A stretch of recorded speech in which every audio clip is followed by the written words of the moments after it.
Welcome to Jugantar, where we delve into the critical issues affecting our society. Today, we are focusing on an alarming and disheartening crisis, the rampant paper leaks in competitive exams, with a strong focus on the recent NEET UG paper leak scandal.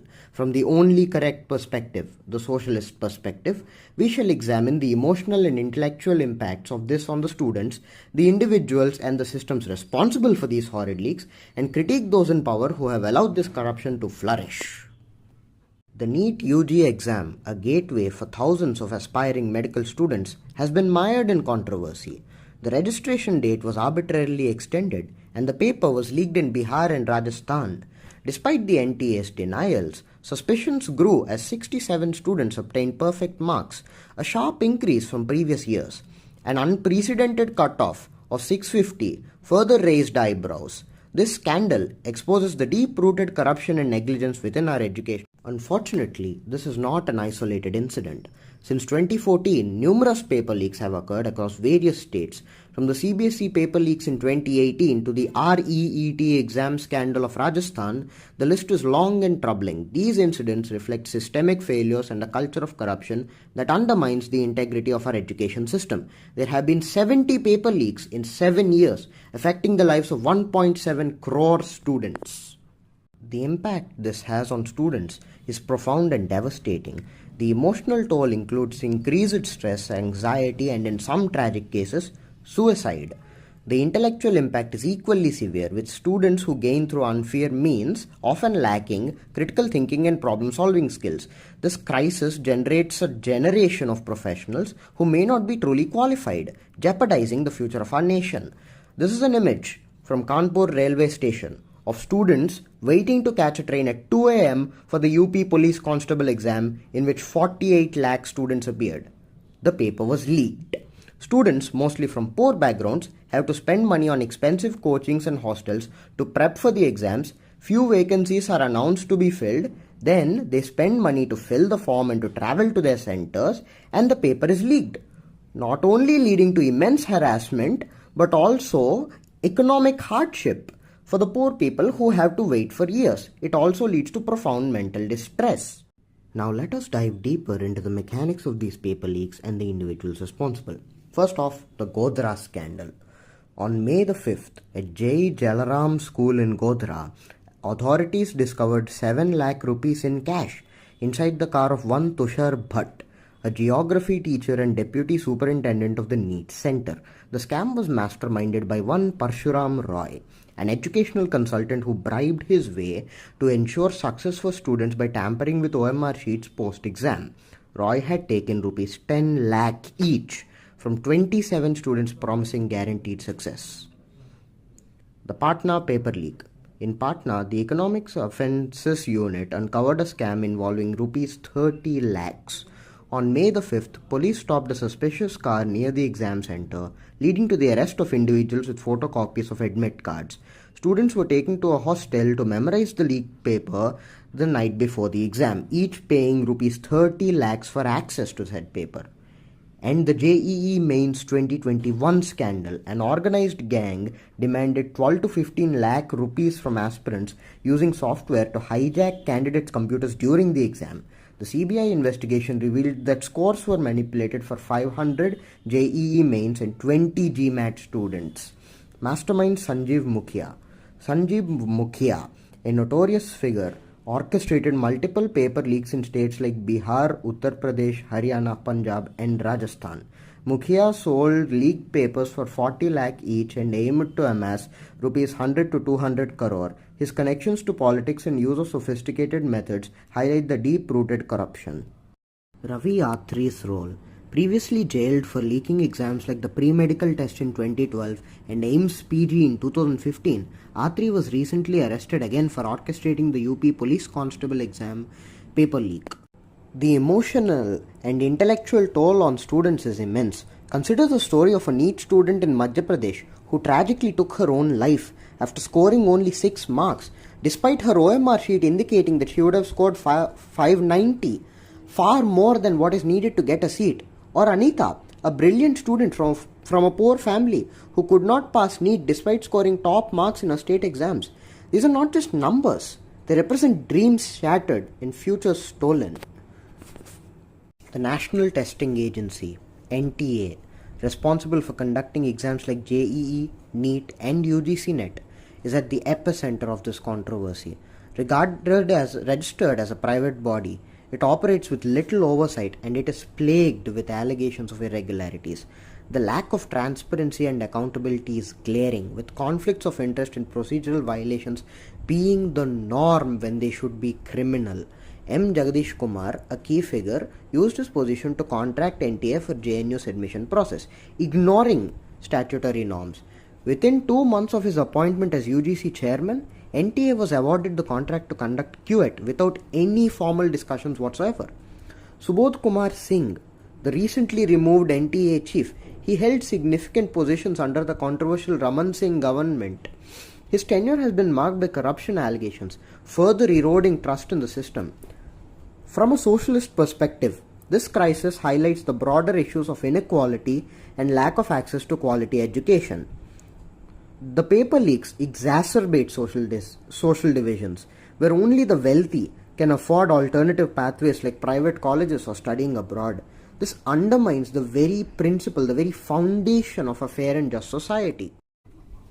Solving the problem of paper leaks requires a multifaceted approach involving stringent measures and systemic changes. Here are some key solutions. Enhanced security measures, implementing advanced security technologies such as biometric verification, CCTV surveillance, and metal detectors at exam centers. Securing the transportation and storage of examination papers with tamper-proof seals and real-time GPS tracking. Second is transparent and accountable administration, establishing an independent oversight body to monitor the conduct of these exams and to investigate allegations of misconduct is crucial. Ensuring that the National Testing Agency operates with complete transparency and accountability with regular audits and public disclosures of their procedures will go a long way. Strict penalties for corruption. Enforcing strict penalties for those involved in paper leaks, including lifetime bans from participating in any educational activities whatsoever for corrupt officials and educators, and implementing a whistleblower protection program to encourage reporting of suspicious activities without any fear of retribution is crucial to ensuring accountability.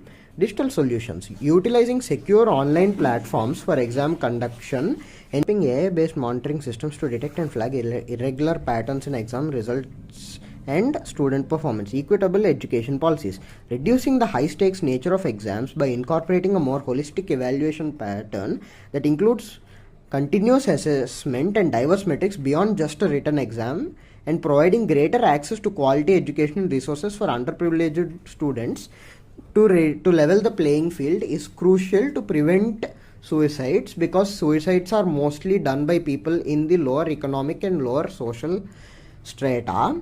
And strengthening legal frameworks such as updating and strengthening laws related to educational fraud and paper leaks to ensure swift and severe legal consequences, and establishing fast-track courts to handle cases of educational malpractice to ensure timely justice. By implementing these solutions, we can restore faith in our educational institutions and ensure that every student has a fair and equal opportunity to succeed. It's time to demand accountability and systemic changes. Authorities must take stringent measures to prevent paper leaks, ensure fair conduct of exams, and restore faith in our educational institutions. There should be accessible education for all the way to the poorest of the poor. Students' futures and the nation's progress depend on it. Thank you for watching. If you found this video informative, please like, share, and subscribe. Join us in demanding a fair and just economic system. Together, we can make a difference. An important factor to be considered while analyzing education is the contrast between private and public education. Also taking into account the contrast between private and public education in school and higher education. The excess demand hypothesis applies to higher education in India. The Nehruvian era focused a lot on higher education, leading to the development of IITs, IIMs, government medical colleges, reputed universities like Delhi University, Jawaharlal Nehru University, and Jadavpur University. While these institutes provided great quality, the supply was very less compared to the demand. More people but less seats, not enough seats for them.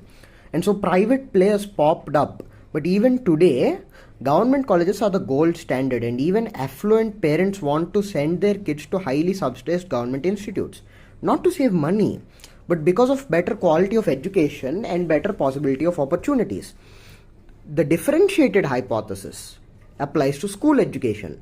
Due to a lack of focus in the early decades and the adoption of RTE, Sarva Shiksha Abhiyan, etc. later, although government schools have become accessible to almost everybody in the country, the quality has always been substandard.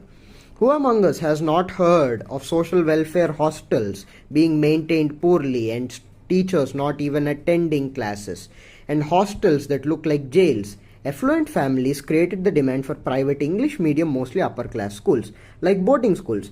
This demand is created not because there wasn't enough supply by the government, but because the perceived quality of that supply, those schools, wasn't what these families wanted.